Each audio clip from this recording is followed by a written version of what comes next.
Jambo, Hotep, Nangadef, Dalal ji jàmm mbokk ji, Akwaba. Bonjour et bienvenue, je suis docteur Marcelin Nini Dabo. Je suis ingénieur de recherche dans l'industrie. Je suis chercheur indépendant. Excusez-moi. Alors, ce jour, je vais vous parler des systèmes du second ordre par rapport à tout ce qui est Ordinary Differential Equations en boucle ouverte. Rappelez-vous, nous avons parlé lors des précédentes vidéos de tout ce qui est système du premier ordre et nous avons eu à aborder la question de les lois fondamentales des premiers et second ordre, à savoir les systèmes autonomes, les systèmes dont l'excitation en entrée est est un échelon, et donc on a traité le cas des réponses indicielles, le cas des réponses des systèmes autonomes.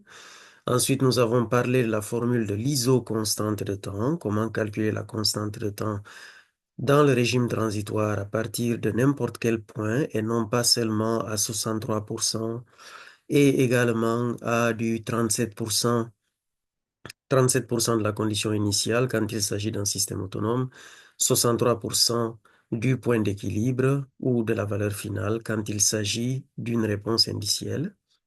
Nous avons parlé également la, du ratio qu'on utilise, donc le ratio que j'ai introduit pour pouvoir identifier un système dynamique du premier ordre qui est un ratio basé sur tout ce qui est euh, tout ce qui est les temps de réponse. D'accord? Les temps de réponse à un pourcentage fixé. C'est de ça que nous avions parlé en dernier. Et la troisième vidéo, donc j'ai parlé, ça c'est pour la troisième vidéo. La quatrième vidéo dont j'ai parlé, il s'agit du design. Donc j'ai fait une vidéo également sur le design de systèmes dynamiques du premier ordre par rapport au temps de réponse désiré, donc les performances temporelles, mais également les performances fréquentielles.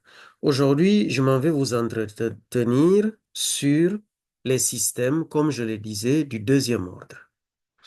Alors, qu'est-ce qu'un système du deuxième ordre? En général, il est présenté de cette façon-là. On peut écrire de la manière A2 A1 plus A0S est égal à B fois l'entrée. Donc, comme d'habitude, ici, nous avons l'entrée de notre système. Là, nous avons la sortie, sa dérivée première, sa dérivée seconde. Voici pourquoi on parle du système du second ordre. Écrit de cette façon-là, quand on divise par le A0, on a le gain statique ici. On a l'expression qui correspond à 2 xi oméga n qui est là, ou 2 xi sur oméga n qui est ici. Et l'expression ici correspond à 1 sur oméga n carré. D'accord?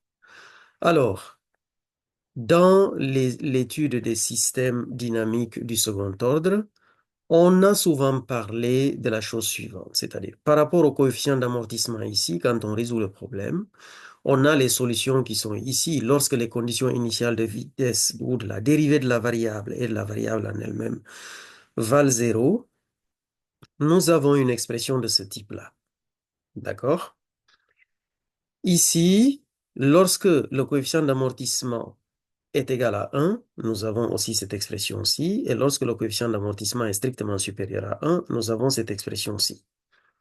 On nous a souvent parlé des pôles du système, c'est-à-dire lorsqu'on approche le système par les fonctions de transfert, on parle des pôles. Et les pôles sont les racines du dénominateur de notre fonction de transfert, ici en l'occurrence les racines de l'équation caractéristique qu'on tirerait de cette équation différentielle-ci. Dans le cas où le coefficient d'amortissement est inférieur à 1, autrement dit, lorsque le discriminant de l'équation différentielle, de l'équation caractéristique est inférieur à 1, on a deux pôles distincts, d'accord, deux solutions distinctes, qu'on appelle taux 1 et taux 2, où taux 1 s'écrit avec une partie réelle, taux 1 et taux 2 s'écrivent avec une partie réelle, à laquelle on rajoute une partie imaginaire. Donc, ce sont deux complexes conjugués. Dans le cas où le coefficient d'amortissement est égal à 1, on a une racine double qui est le xi oméga ici. Et quand coefficient d'amortissement est strictement supérieur à 1, on tombe sur une expression de ce type-là, ou alors, en général, on ne l'écrit pas du tout avec le sinus hyperbolique, mais on l'écrit sous la forme de somme d'expo avec un coefficient donné. Et dans le cas où le coefficient d'amortissement est nul, on a un système qui est parfaitement oscillant qu'on peut représenter de cette façon-là. Je voudrais attirer votre attention sur un fait. Donc là, vous avez vu que suivant les coefficients d'amortissement, suivant la valeur des coefficients d'amortissement, nous avons trois cas qui sont possibles et on parle de trois pôles. On parle en général euh, de trois cas de constantes de temps qui sont différentes. Mais en réalité, aujourd'hui, je viens vous annoncer que, vu sous un certain angle, les systèmes du second ordre, quels qu'ils soient, écrits de cette façon-là, n'ont qu'une seule constante de temps. Ça peut vous choquer, parce que c'est un nouveau résultat que moi j'introduis, je n'ai jamais vu ça dans la littérature, et cette constante de temps-là, elle vaut 1 sur xi oméga n. Je répète, pour un système dynamique à coefficient constant du second ordre, il existe une seule constante de temps que moi j'introduis et que je définis comme étant taux de ce système-là, qui est égal à 1 sur xi oméga n, qui est le double de ce que j'appelle et je définis comme étant la constante de temps relative. Nous y reviendrons bientôt. Donc, quand on part de cette hypothèse-là, on voit que de ces définitions-là que moi j'introduis et que je donne, dans le cas où le coefficient d'amortissement est strictement inférieur à 1, notre système va vivre dans la trigonométrie circulaire, parce que ici, nous avons la fonction exponentielle ici. Cette fonction exponentielle, lorsque le système est stable, d'ailleurs, je rappelle que je vais traiter que le cas des systèmes stables, et comme pour pour la présentation relative au premier ordre, au système dynamique du premier ordre, je ne traiterai que l'approche temporelle. Donc, tout ce qui est fonction de transfert ici, je n'en parlerai pas. Donc, le système, je disais, lorsque le coefficient d'amortissement est inférieur, strictement inférieur à 1, le système vit dans la trigonométrie circulaire. C'est ce que nous avons ici, avec le sinus et la fonction exponentielle, puisque notre système est stable, ne sert qu'à pousser notre dynamique vers son point d'équilibre. Nous sommes dans le cas des systèmes autonomes. Voici pourquoi nous n'avons pas une entrée échelon ici, l'expression d'une entrée échelon. Donc, vous verrez que c'est la condition initiale ici. De la condition initiale, on a une dynamique à partir de cette condition initiale qui est différente de 0. Pareil dans cette expression-là, lorsque le coefficient d'amortissement est égal à 1, nous sommes dans le système va vivre sur une droite, donc sur une partie linéaire, droite en fonction, droite temporelle, ok. Et ici, par rapport au cas où le coefficient d'amortissement est strictement supérieur à 1, nous avons notre système qui vit dans la trigonométrie hyperbolique. Parce que l'expression qui est ici et celle qui est là, donc la première et la troisième expression ici, sont exactement les mêmes. Ce qui change, c'est le sinus. Dans le premier cas, c'est le sinus pour la trigonométrie circulaire. Dans le deuxième cas, c'est le sinus pour la trigonométrie hyperbolique. Et donc, il y a aussi le calcul sous la racine qui consiste à dire que, donc là, nous avons 1 moins xi carré, en fait, que nous trouvons ici. Et dans le cas où le xi est strictement supérieur à 1, nous avons le xi carré moins 1. D'accord? Donc, ce sont les expressions ici de la trigonométrie hyperbolique et là, les expressions de la trigonométrie circulaire. Bien. Donc, nous allons passer au slide suivant. Nous avons ici quelques représentations graphiques. Donc, nous partons de la condition initiale pour un coefficient d'amortissement qui est strictement inférieur à 1. Nous avons un phénomène oscillant, amorti, parce que notre système va vers le point d'équilibre. Et là, j'ai considéré, comme vous pouvez le deviner, différentes valeurs du coefficient d'amortissement. D'accord? Le jaune, par exemple, son coefficient d'amortissement est très proche de 1. Voici pourquoi on ne le voit pas avoir un dépassement. Ici, on peut voir que celui-là, par exemple, le magenta et puis le vert, ils ont à peu près la même amplitude hein, en termes d'oscillation. D'accord? Et donc, ici, j'ai joué aussi sur la pulsation naturelle. OK? Par rapport à celui-là. Là, dans le cas où le coefficient d'amortissement est supérieur ou égal à 1, je vous ai dit que dans le cas où c'est strictement supérieur à 1, nous sommes dans la trigonométrie hyperbolique. Donc, il n'y a pas du tout de dépassement, hein, parce que notre système est appelé fortement amorti. Ici, le système est appelé faiblement amorti, donc on a quand même des oscillations, là, fortement amorti. Et ici, on a l'amortissement critique quand on a le coefficient d'amortissement qui est égal à 1. Ensuite, il y a ce qu'on appelle le portrait de phase, c'est-à-dire la représentation entre de la variable elle-même ou de la dérivée de la variable par rapport à elle-même. Donc, on commence ici à une position avec la variable en elle-même, le s de t qui a une valeur donnée, et la dérivée de s de t, donc sa vitesse, qui a également une valeur donnée. Lorsqu'on lance le calcul, notre système va converger vers le point d'équilibre qui est au milieu ici. Et donc, nous pouvons voir parfois une spirale qui est plus jolie lorsqu'on converge progressivement. Donc ça rappelle les systèmes qui sont vraiment oscillants. D'accord? Donc, le coefficient d'amortissement strictement inférieur à 1. Et quand on se rapproche de 1, ce phénomène-là de bouclage devient de plus en plus petit. Et puis, on va vers ce type de phénomène en bleu foncé où il n'y a pas beaucoup d'oscillation. Okay? Là, c'est la représentation tout simplement des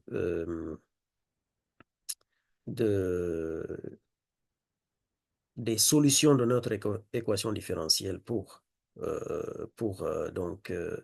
le cas où xi est strictement inférieur à 1. Donc, nous avons la partie réelle qui est ici et là, nous avons la partie imaginaire. Bien. On continue. Donc, pour un système à amortissement critique, donc nous vivons sur une droite, comme je l'ai dit tantôt. Et le portrait de phase se présente de cette façon-là. Donc, on quitte un point ici, toujours sur le même principe, et on converge vers le point d'équilibre. Pareil ici, on converge vers le point d'équilibre qui est le 0, 0. Et donc, le portrait de phase pour un système dont le coefficient d'amortissement est strictement supérieur à 1, c'est-à-dire un système fortement amorti. Nous sommes dans le domaine hyperbolique ici. Dans ce domaine hyperbolique, nous représentons les solutions de notre équation, les solutions de notre équation différentielle. En fait, ce sont plutôt les racines de notre équation différentielle que nous représentons ici. Et donc, ces racines-là, de l'équation caractéristique de notre système, on a une partie ici qui est en moins xi oméga n, et la deuxième partie qui est ici, qui est représentée sur l'axe vertical. D'accord? Donc ici, c'est du réel. Là aussi, c'est du réel. OK? Et quand on écrit les solutions, on a du moins xi oméga n plus oméga n racine carrée de xi carré moins 1. La deuxième solution, c'est moins xi oméga n moins oméga n racine carrée de xi carré moins 1. Et donc, à partir de ce que moi je vous ai dit tantôt, que si je reviens ici au début, ce que nous avons ici, j'ai énoncé que la constante de temps d'un système du second ordre, quel que soit son coefficient d'amortissement, est donnée par 1 sur xi oméga n.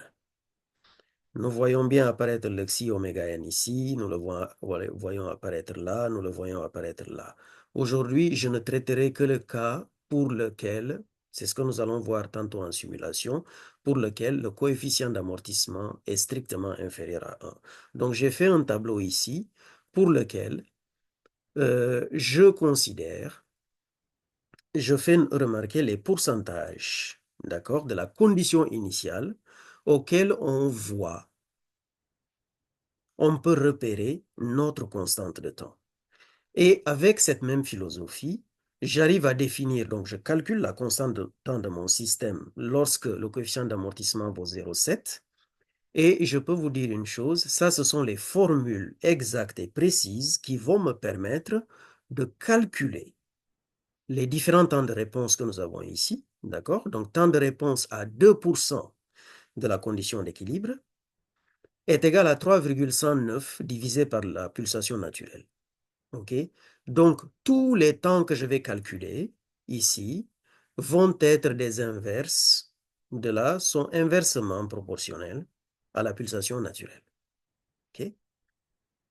Avec les constantes précises que vous avez ici, que je partage avec vous, ce sont les constantes que j'ai calculées précisément, et nous verrons comment je suis arrivé à ces résultats-là, qui pour moi sont une découverte, parce que je n'ai jamais vu ça encore nulle part ailleurs dans les systèmes dynamiques du second ordre, dans tous les livres que j'ai eu à consulter, toute la bibliographie que j'ai eu à faire, depuis que j'ai étudié les systèmes du second ordre, depuis maintenant plus de 20 ans, je n'ai jamais vu ces formules-là. Donc, c'est une innovation que moi, j'amène dans le monde du contrôle-commande des systèmes dynamiques. Quand vous voulez calculer le temps de réponse pour un coefficient d'amortissement qui vaut 0,7 à 5%, d'accord, il faudra considérer 2,9 divisé par la pulsation naturelle. Et pareil, le temps de réponse à 10%, ok, il faudra considérer 2,629 divisé par oméga n. Le temps de réponse à 20%, 2,233 divisé par oméga n. Quand je parle de 20%, de 10%, quand je parle de tous ces éléments-là, je vais vous montrer sur la courbe. Moi, je parle de 10%, par exemple, dans le cas toujours d'un système autonome. Quand je parle de 5%, les 5% sont ici, d'accord? Le 10% est là, etc. Le 20%, donc ça s'arrête ici. N'oubliez pas que quand vous avez, comme dans le cas des systèmes du premier ordre, les conditions initiales qui sont nulles et la réponse en échelon, eh bien, il suffit de prendre les compléments à 100% de ces pourcentages-là que je viens de présenter. Autrement dit, le temps de réponse que vous avez ici, pour une entrée échelon, ce sera le temps de réponse à 98%. C'est ça que vous aurez. Pareil ici, 100 moins 5, 95%.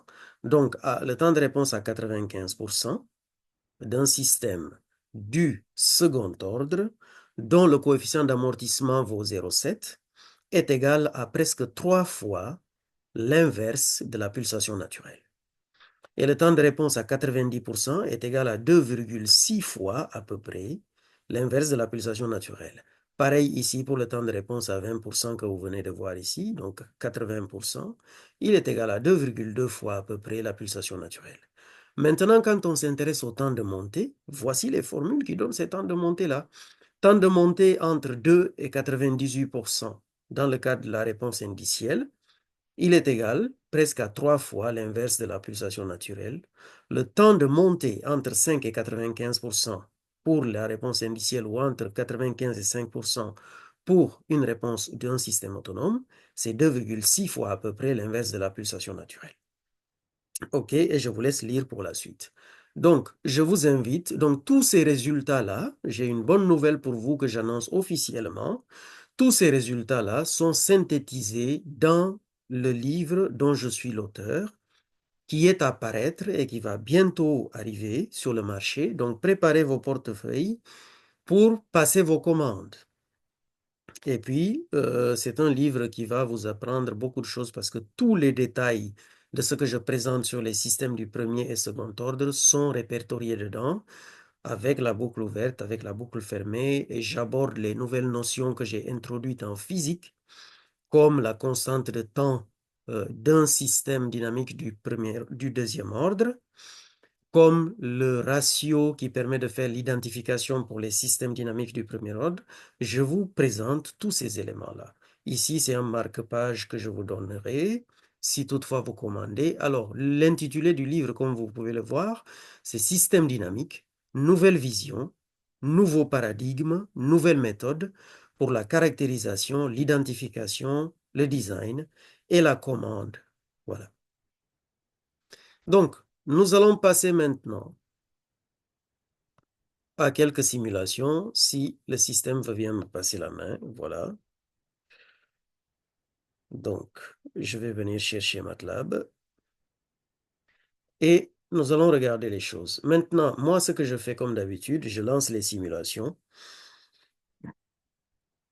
Donc, je fais les simulations déjà à partir de mon modèle que j'ai fait ici, là. Le modèle MATLAB, il est là. C'est un modèle du deuxième ordre qui est ici. Si je zoome.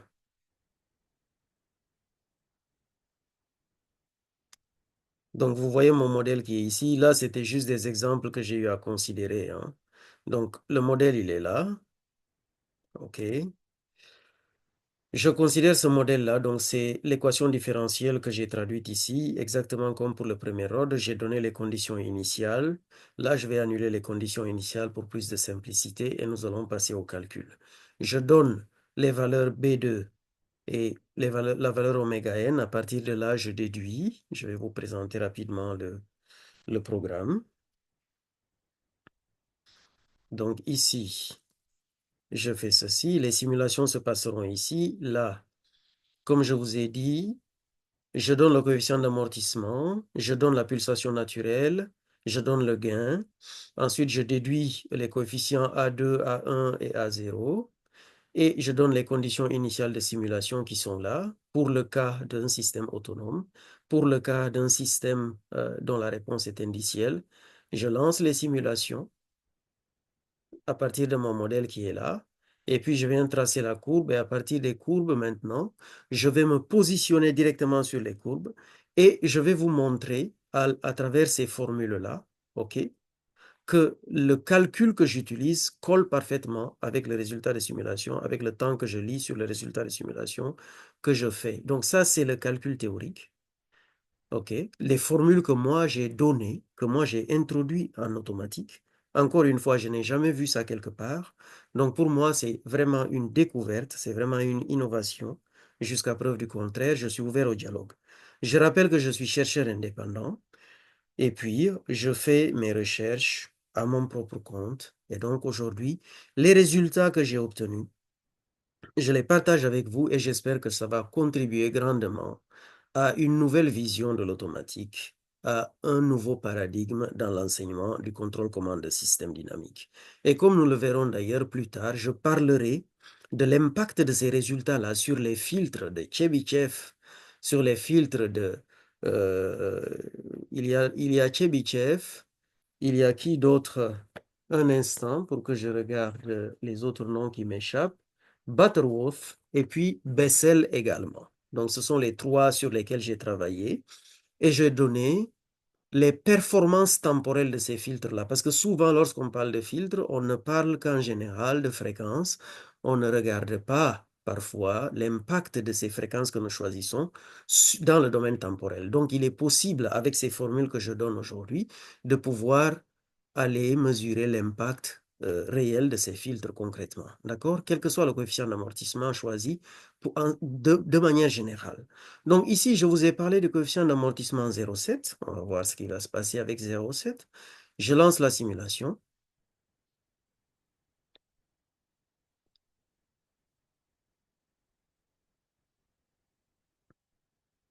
Alors, normalement, vous devez voir ici que ça va simuler à un moment donné. Voilà, la simulation, compiling ici en bas. Et donc, il a fini. Il va bientôt m'afficher la courbe et à partir de la courbe, on va pouvoir regarder ce qu'on a comme résultat, ce qu'on a comme performance temporelle. Donc, j'ai dit que ici, la constante de temps de mon système, je l'ai définie, je l'ai introduit en automatique. OK? Donc, je répète encore une fois que tout système du second ordre a une constante de temps dont la valeur vaut 1 sur xi fois oméga n, quelle que soit la valeur de la pulsation naturelle.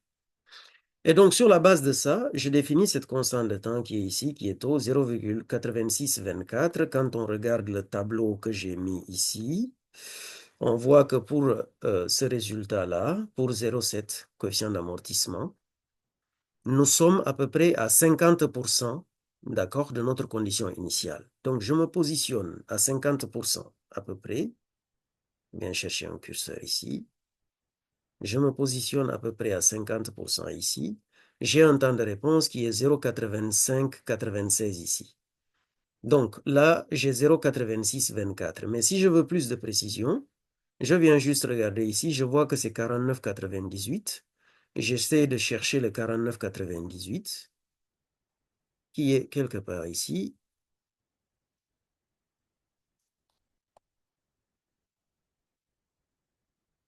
49,98 à peu près là. Et j'ai du 86,23. Vous voyez que ici, le 86,24 que j'ai ici, il est très proche du 86,23. Le temps de réponse à 2%, je me positionne à 2%.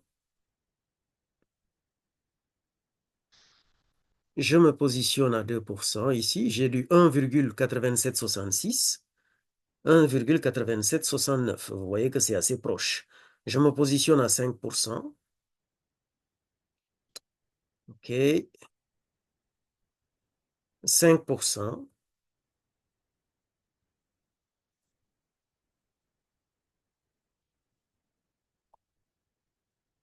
Là, je suis à 5%. La valeur que j'obtiens, c'est 1,7505. J'ai ici du 1,7507. Des valeurs qui sont vraiment très proches les unes des autres. Le temps de réponse à 10%, je le regarde ici. Je suis à...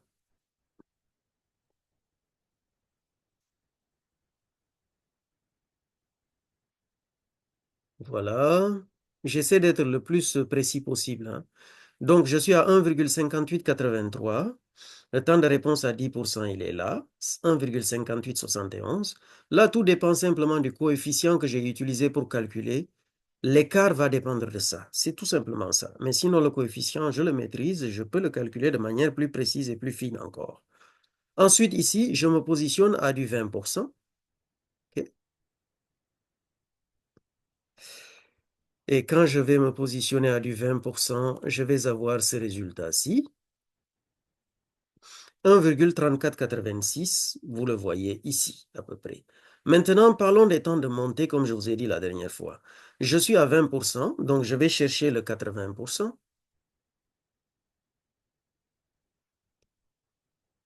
OK. 20%.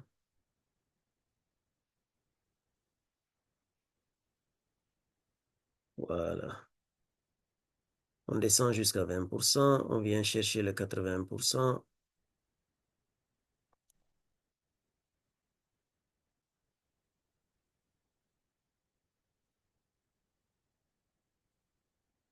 Mhm.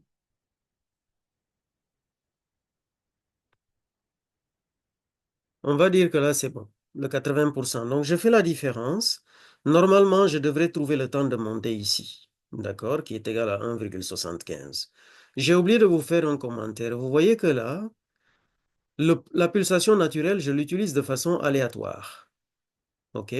Donc, si j'utilise cette pulsation naturelle de façon aléatoire, lorsque je vais refaire les simulations pour la même chose, eh bien, j'aurai des temps qui sont différents en termes de temps de montée, etc. OK?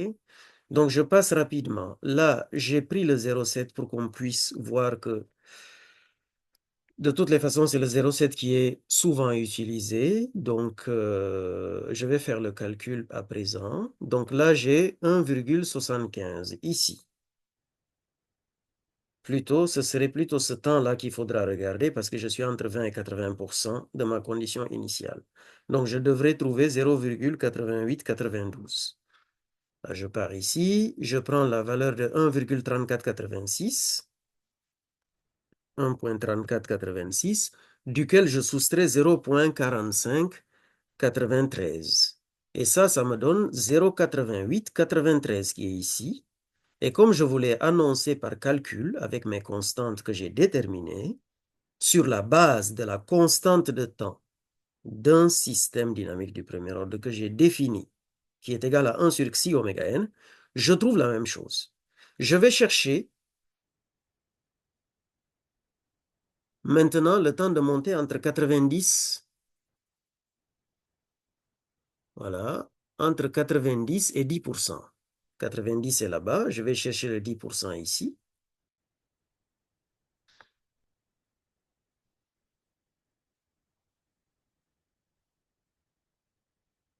Le 10% est là. Donc, je fais la soustraction 1,5883 que vous pouvez voir sur le temps le plus avancé, donc 83 plutôt, moins 0,3047. Et ça me donne 1,2836 qui est ici. Je viens regarder le temps de réponse entre 90 et 10%. C'est ce que nous avons à peu près ici, c'est le 28-22. Vous avez vu que ici, c'est le 28-26.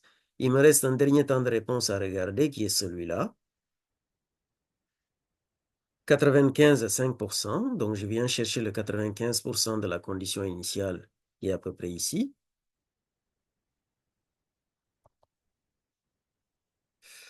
OK. Et le 5%, nous y sommes quasiment.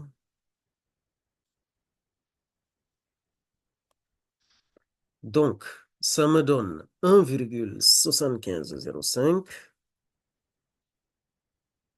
moins 0,2071 égale 1,5434. Et tu vois que le 1,5434 ici, c'est ce qui est, on a dit 95 ici, c'est ce qui est là. Donc, pour les avoir le proche l'un de l'autre, il suffit de faire ça. Et tu vois que là, on a 1,5434 ici et on a 1,5436 qui est là. D'accord? La différence est très minime.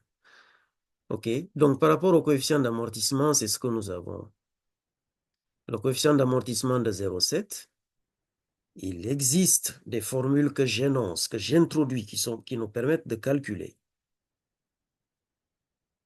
de façon relativement précise les temps de réponse que nous allons avoir pour notre système avant même de faire la simulation. D'accord? Donc ça déjà, bien sûr, que je vais présenter après tout ce qui est question de design pour de tels types de systèmes. Et je prends un coefficient d'amortissement qui est inférieur à 0,7. Je prends par exemple 0,5. Hein? D'accord? Si je regarde sur mon tableau, tiens, je peux prendre aussi le 0,3 si je veux, mais je prends le 0,5. Je prends le 0,5 et par rapport au 0,5, on va faire la même chose. D'accord? Donc, je lance la simulation.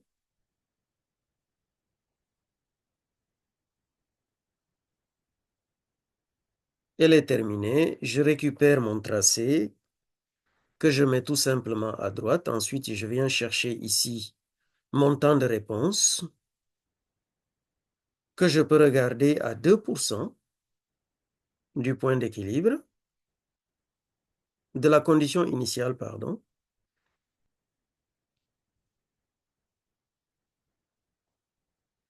Voici le point. Donc, que vaut-il? Temps de réponse à 2%, 0,3910. Et vous voyez ici que j'ai du 0,3909. OK? Ensuite, la constante de temps en elle-même, on a vu pour le coefficient de 0,5 dans ce tableau-là que je mets dans le livre qui va bientôt paraître, j'espère. Il est à 15,06. OK? Donc, je vais chercher le 15,06%.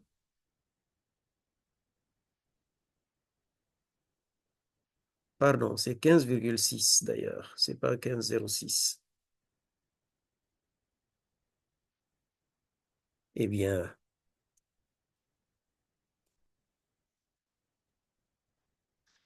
il est là, il donne 0,33 et vous voyez que le taux que j'ai ici, c'est à peu près le même temps. Sachant que la pulsation naturelle pour produire ça a été générée de manière aléatoire, je ne connais pas la valeur de la pulsation naturelle. Par contre, même avec ces valeurs-là que je viens d'obtenir, je peux déduire ma pulsation naturelle que j'ai calculée de manière aléatoire. Il suffit tout simplement que je prenne cette valeur-là, OK, que je divise par, puisque je divise par oméga n, donc je dois prendre la constante qui est au début. Elle est où la constante qui est au début? Dans le cas de 0,5 qui est ici, le temps de réponse est là, je peux déduire, j'ai la pulsation, je peux déduire le oméga n à partir de taux. D'accord? Donc, mon oméga n, je vais l'appeler juste OM, il est égal à la valeur de 1 divisé par le xi inférieur 0,5 que multiplie le taux que j'ai trouvé qui est égal à 0,33. Je ferme la parenthèse ici. Et cela me donne la pulsation de 6,0606 radians par seconde. Si je tape carrément le oméga n qui a été généré de façon aléatoire, vous voyez que c'est du 6, quelque chose. C'est presque pareil. OK, c'est presque pareil. Ensuite, je continue la progression. Donc là, je vous ai montré comment déduire la pulsation naturelle. Je pars d'ici. Le temps de réponse à 2%. Donc là, ce que je voulais vous montrer, c'est que la constante de temps de mon système va suivre, par rapport au pourcentage de la condition initiale, la pulsation, en fait, le coefficient d'amortissement. Suivant le coefficient d'amortissement que j'ai, mon temps de réponse défini de mon système du second ordre n'est pas placé au même endroit de la courbe. Ce n'est pas toujours comme pour le premier ordre où la constante de temps, tu peux lire ça directement à 37% de ton système autonome ou à 63%. D'accord? Je vais à du 2% où je regarde juste tout simplement le calcul à 5%.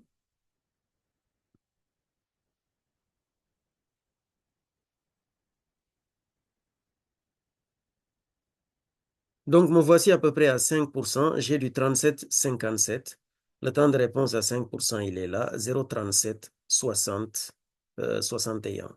Donc, il suffit d'arrondir ou de se positionner parfaitement à la bonne position pour avoir la chose. Et je considère juste un temps de montée ici. Allez, je vais prendre celui-là.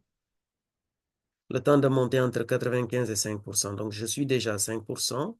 Je vais essayer de me positionner ici.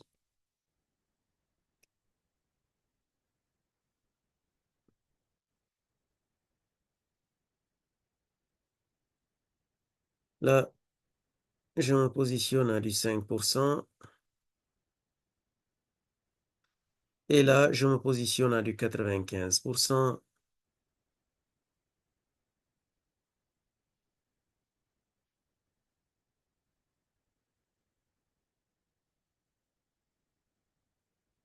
Et donc, quand je fais la différence entre les deux valeurs, j'ai du 0,3759 moins 0,0557.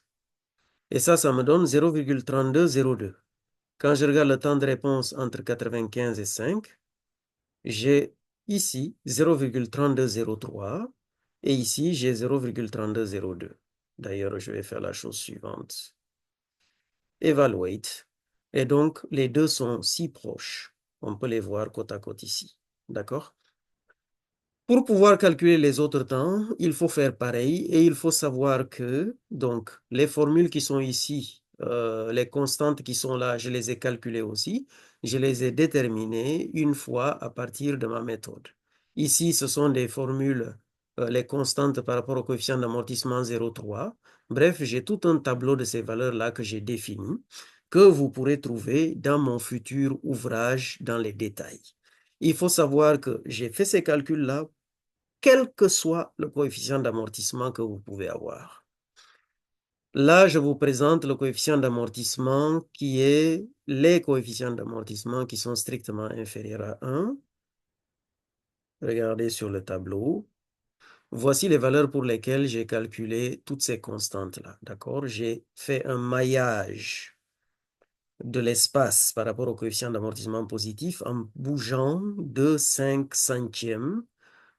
Tout simplement en partant de 0,1 jusqu'à 0,95 pour les coefficients d'amortissement strictement inférieurs à 1. Et donc, pour ces valeurs-là, toutes ces valeurs-là, j'ai les valeurs de temps de montée, j'ai les valeurs de temps de réponse aux différents pourcentages fixés. Voilà. Donc, je te remercie beaucoup d'avoir suivi cette vidéo. J'espère que cette innovation que je viens d'introduire en tant que chercheur indépendant t'aura plu, va te servir dans ce que tu fais comme étude en contrôle commande de système dynamique et va t'aider à aborder les choses d'une manière beaucoup plus pratique, je trouve, même en termes de design, et puis également de te permettre de calculer très facilement tes temps de réponse quand tu es en face d'un système dynamique du second ordre. J'espère que cette vidéo t'aura plu. Si tu veux me contacter, il n'y a pas de souci, n'hésite pas. Et surtout, prépare ton portefeuille pour commander le super livre dans lequel j'illustre tous ces éléments-là et je donne tous les détails qui s'appelle Système dynamique, dont je suis l'auteur. Et donc, je te dis à très bientôt pour d'autres vidéos. Dans les prochaines vidéos, bien sûr, tu t'en es douté certainement, je parlerai des autres systèmes, hein, que sont, par exemple, le cas pour lequel j'ai l'amortissement critique, XI, qui est égal à 1, et le cas pour lequel j'ai les systèmes à amortissement qui sont fortement amortis, donc à fort coefficient d'amortissement. Voilà. J'aborderai ce cas-là déjà. Il y a le cas du coefficient d'amortissement qui est égal à 1. Je te donnerai les formules, comment calculer les temps de réponse et tout ça. Et ensuite, j'aborderai cette question-là. Merci, reste connecté, like, partage et puis kiffe bien. Et donc, je te dis, ba beneen yoon jërëjëf waay.